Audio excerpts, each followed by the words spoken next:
In August 1999, a small town in Virginia became the epicenter of a spectacular but rather short chase. Dennis Earl Godley and his accomplice were fleeing from the police after robbing a 24-hour convenience store for $200. However, they didn't even make it 20 kilometers before their car ran out of gas. Of course, the unlucky duo was quickly caught. The police handcuffed Dennis and placed him in the backseat of a patrol car while they spoke with his accomplice. But circumstances worked in Dennis's favor. First, the officer who put him in the car was relatively new to the force and didn't realize he had to manually lock the door. Second, despite standard procedure, no one stayed behind to keep an eye on Dennis while he sat in the back seat. Perhaps the officers would have been more cautious had they known that Dennis had earned the nickname the Weasel for a reason. He had repeatedly managed to escape from the police in the past and wasn't about to miss another chance to demonstrate his skills. Seizing the moment while the officers weren't watching, Dennis, despite being handcuffed, began wriggling until he managed to reach the door handle. The door swung open, Dennis bolted, and he was gone. For the next 2 hours, the police searched the nearby woods with dogs, but Dennis managed to evade capture. He fled west to California, where he would soon play a crucial role in an unfolding drama. On Saturday, November 20th, 1999, autumn was slowly approaching California. The temperature was gradually dropping, and the sky had darkened in anticipation of the rainy season. Around 10 o'clock in the evening, a security guard watching over a nearby ranch along the highway noticed a car parked on the roadside. The engine was running, and the headlights were on.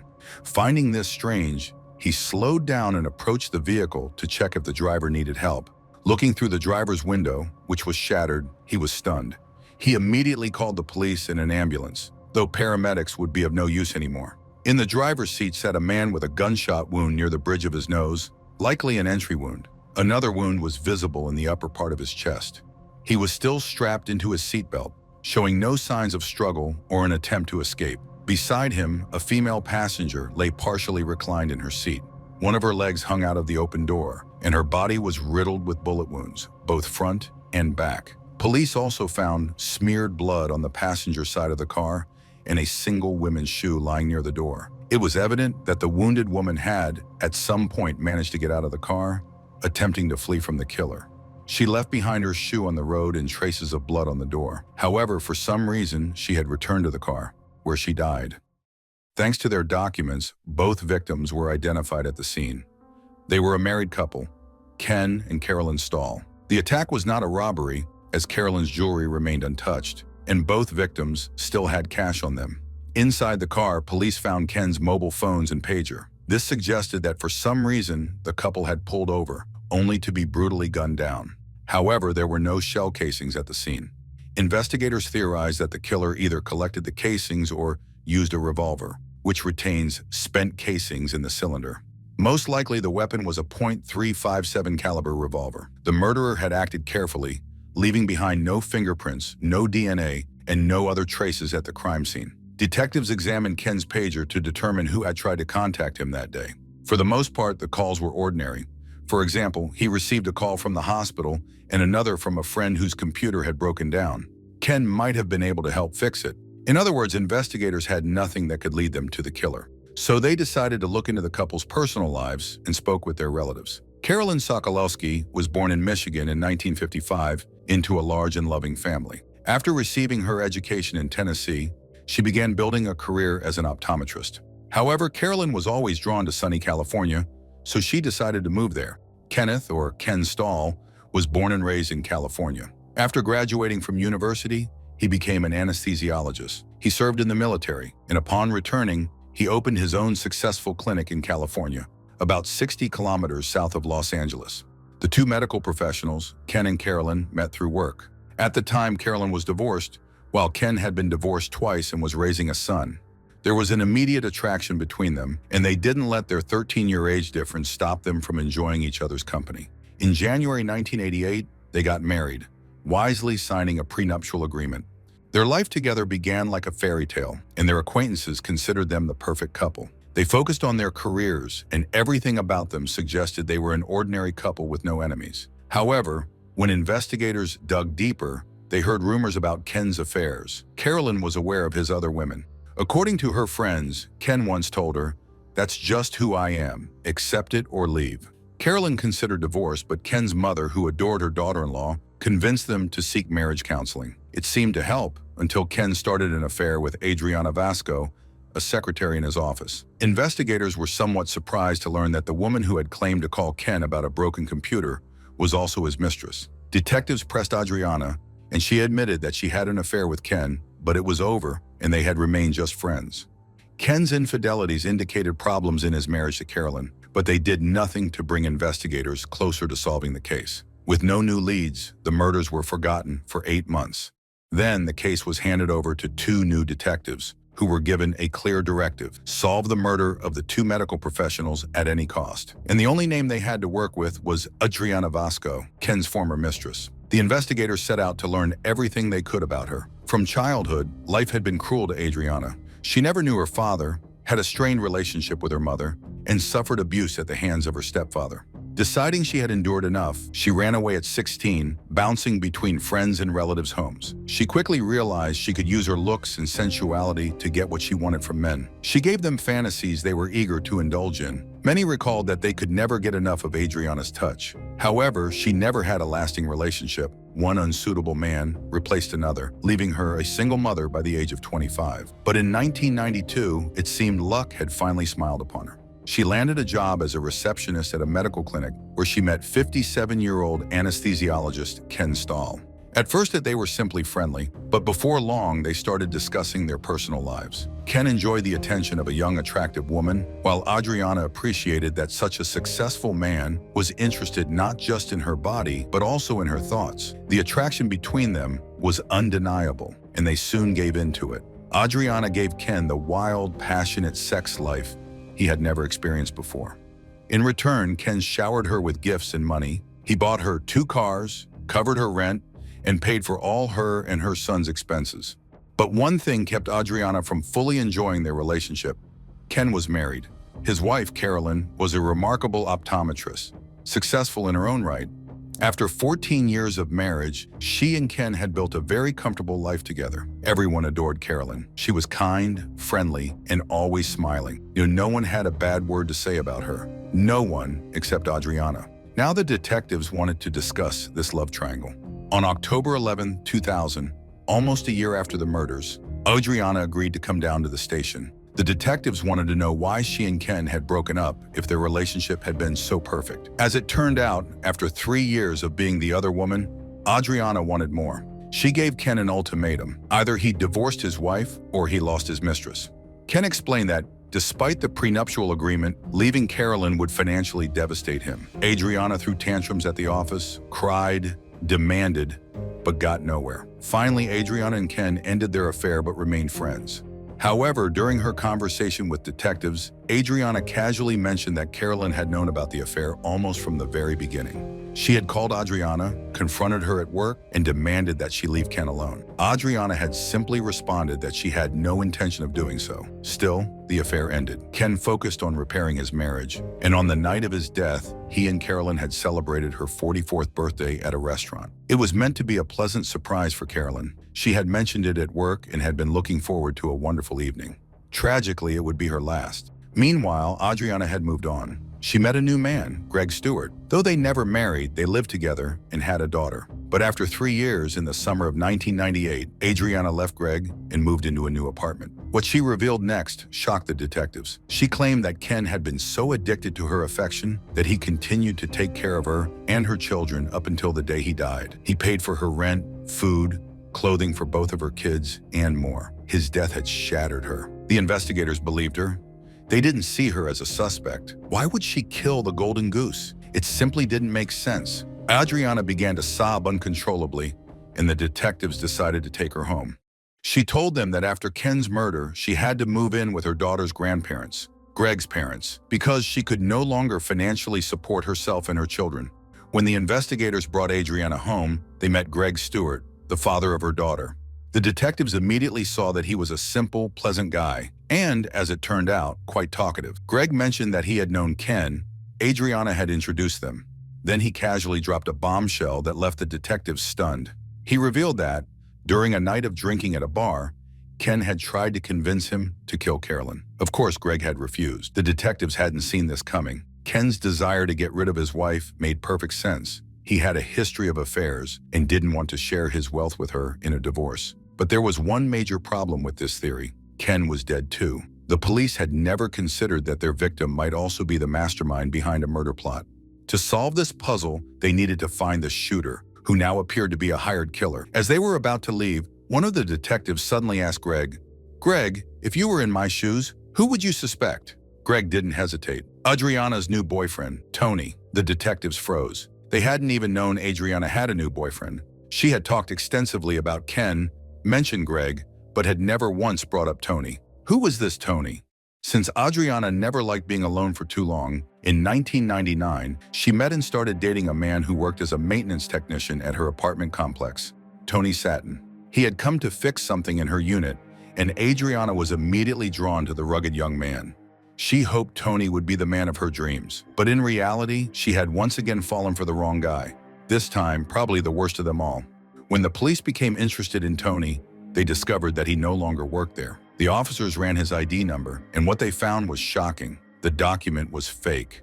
Tony Satin didn't exist. Since Adriana had concealed her acquaintance with the mysterious man named Tony, investigators asked her to take a voice stress analysis test, a type of lie detector.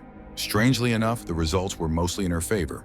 Only one question tripped her up. Her stress levels spiked when she was asked, "Do you know who planned to kill Ken and Carolyn?" When detectives showed her the test results, Adriana had a meltdown. She screamed that she loved Ken and had no idea who had killed him. Trying to shift the conversation, investigators asked her what she knew about Tony Satin. Adriana responded, "I don't know any Tony." Lying about this was, at the very least, unwise. All Adriana did was confirm detectives' suspicions that she knew more about the murder than she wanted to admit. They faced a tough decision. Should they let her go or detain her? With Tony Satin already on the run, they feared Adriana might follow. Luckily, she had several outstanding traffic violations. That was enough to arrest her, while detectives focused on tracking down Tony. The detectives had a simple but brilliant idea. Let's look into the phone bills of Greg's parents, where Adriana had been staying. And as it turned out, Adriana had made several calls to a small town in North Carolina. Witnesses had already told detectives that Tony spoke with a southern accent and was likely from the East Coast. So the police suspected that Adriana had been trying to reach Tony. They didn't have much else to go on, but they believed this phone call might be the key to finding him. Detectives reached out to their colleagues in North Carolina, sending a copy of the fake ID for Tony Satin. They quickly received a response. The man they were looking for wasn't Tony Satin. His name was Dennis Earl Godley, and he was a dangerous man. Dennis had an endless list of police encounters. Since his teenage years, he had been arrested for theft, assault, then larceny, domestic violence, and illegal possession of firearms. But the most interesting part was that Dennis was currently in a Virginia prison for robbery. He and his accomplice had robbed a store, stealing $200. After the robbery, Dennis managed to escape the police by fleeing to California. But something made him return home. He was hiding in his father's trailer, sleeping on the floor, when in August, the trailer was surrounded by 8 officers and a police dog. They apprehended Dennis. This time, the Weasel, as he was known, didn't escape the law. The detectives traveled to Virginia to talk to Dennis. He admitted that he had lived in California, but claimed that his relationship with Adriana meant nothing. She was just a girl with whom he occasionally had intimate relations. However, he didn't deny knowing Ken Stoll. Dennis briefly mentioned that he was a doctor, the ex-boyfriend of Adriana, and that was about all he knew about him. Dennis proved to be a tough nut to crack. He confidently denied any involvement in the murders of Ken and Carolyn. The detectives tried every possible way to get him to talk, but it was all in vain. Hitting a dead end, they decided that Dennis wasn't going anywhere, and they had time to gather more information. Since there was still no physical evidence, they decided to speak with the witnesses again. Perhaps someone would remember additional information about the man they knew as Tony Sutton. And James Stewart, Adriana's daughter's grandfather, and Greg Stewart's father, indeed recalled something very important. Once he had to stop by a gun shop. Adriana went with him and was browsing around the counter. Suddenly, she pointed to a .357 revolver and said, "Oh, look, this is the same weapon I bought for Tony." According to the police, the same type of revolver became the murder weapon used to kill Ken and Carolyn. This meant Adriana could be behind it all. But how could they link her to the crime? Fortunately, 2 days after their conversation with James Stewart on December 1st, 2000, the detectives got their biggest breakthrough in the case. From the stewards, Adriana learned that the police had identified Tony as Dennis. She realized she needed to talk to the detectives before they discovered more. Adriana continued to play her part. When she entered the interrogation room, she immediately buried her face in the detective's chest and wrapped her arms around him. She repeatedly said how very, very sorry she was. Eventually, she calmed down, was seated. She told the detectives that Ken had decided to kill his wife, but couldn't find a hitman. First, he approached a former gang member, but he refused. He then asked Greg Stewart and even Adriana, but was turned down by both. According to the woman, Ken then contacted Dennis, who she knew as Tony. He agreed to kill Carolyn for $30,000. Adriana confessed that she was at the crime scene the night of the murders. She didn't want to be involved and didn't believe that Tony would actually go through with the killing, but she was wrong. He had threatened her and her children if she didn't go with him, so she admitted to being at the crime scene. She likely purchased the murder weapon and introduced the contractor to the hitman. The detectives doubted that Ken was behind it all, as Adriana had claimed. They were sure it was she who had carried out the plan. In any case, the woman's confession filled in all the gaps that had remained unclear to the investigators. The prosecution began preparing the case against Adriana for court, but in late March 2001, their efforts were dealt a crushing blow. The judge ruled that Adriana's confession could not be used in the trial, as he believed that the detective had coerced Adriana into making the confession, leaving her with no other option. The investigators disagreed with this decision, but there was no way to contest it. The judge told the district attorney that the detectives had 24 hours to find evidence linking Adriana to the crime. Otherwise, she would simply be released. The investigators had no idea how to find evidence that didn't exist, but they were incredibly lucky. Adriana decided to give an interview to a local newspaper reporter. Apparently, she thought there was no harm in repeating the same story she had already shared with the police. By doing so, she could present her version of events to the public. She had no idea that this interview would be fatal for her. Now the prosecution could build a case against her based on her interview with the journalist. The trial began in November 2002. The case against Adriana was primarily built on circumstantial evidence, especially since Adriana was not the one who pulled the trigger. Therefore, it was difficult to explain to the jury why she was even sitting in the defendant's seat. The prosecution needed to demonstrate that she was a master manipulator. The prosecution painted a chilling picture of the murder for the jury. It all started when Dennis confessed to Adriana that he was wanted for a robbery in North Carolina, but this did not scare her off. Later, Dennis mentioned that he was part of a group of hired killers. And what did Adriana say in response? Instead of being frightened and cutting ties with a murderer, she said she knew a doctor who wanted to get rid of his wife. A few days later, Dennis complained that he needed money and demanded that she introduce him to this doctor. She complied. At first, the men communicated by phone, then met in person in a parking lot. The transfer of money and instructions was handled through Adriana. Kenny gave her the full sum. A later check of his bank account showed that Kenny withdrew $20,000 on November 1st. On the night of the murders, Adriana and Dennis drove up to the arranged spot. Ken stopped the car there under some pretext and waited for his accomplices. Dennis approached the car from the passenger side and asked if everything was okay and if they needed help. Carolyn rolled down the window to answer, and at that moment, Dennis shot her. Then he shot Ken. Carolyn was still alive, though wounded. In horror and racked with pain, she got out of the car and moved toward the rear of the vehicle, but, of course, went nowhere. Dennis reloaded the weapon, forced Carolyn back into the car, and shot her in the back of the head. Then he returned to Adriana. Adriana never wanted Ken's death. In fact, the whole plan was to kill Carolyn so that Adriana could take her place and Ken would care for her. She was likely angry with Dennis for killing Ken, but Dennis explained to her that Ken had not placed his hands on the wheel as they had agreed, so he killed him as well. But according to the police, the reason was quite different. Dennis knew he couldn't trust Ken. He was certain that the doctor would confess when the detectives pressured him, so he decided not to leave a witness. A few days after the murders, Dennis gave Adriana an expensive piece of jewelry, which she wore to work to show off, but she explained that the wealthy parents of her boyfriend had sent him the money. According to the prosecutor, this indicated that Adriana was more than happy to be an accomplice in the brutal murder.